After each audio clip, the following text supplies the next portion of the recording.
කුතුහලයෙන් නරඹපු පාටකුරුල්ල කතාවේ මේ වෙනකොට හැමෝම කාලයක් තිස්සේ බලාගෙන හිටපු කොටස් තමයි විකාශනය වෙන්නේ.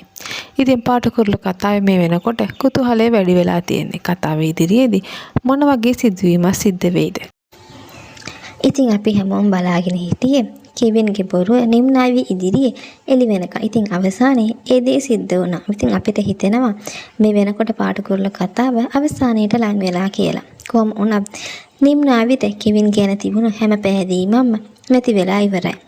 කෙවින් දැන් උත්සාහ කරන්නේ නැවත වතාවක් නිම්නාවිට මේ දේවල් පහදලා දීලා නිම්නාවිගෙන් සමාව ගන්න. ඉතින් මේක කෙවින්ට පොඩ්ඩක්වත් ලේසි වැඩක් නෙමෙයි. අපි බලමු කෙවින් නිම්නාවිගේ හිත හදන්න ඉදිරියට මොන වගේ දේවල් කරයිද කියලා. ඉතින් පාටකුරුල්ල කතාවට ආදරය කරන ඔයාලා දිගටම අපිත් එක්ක එකතු වෙලා ඉන්න. ඔයාලා හැමෝටම සුබ දවසක්.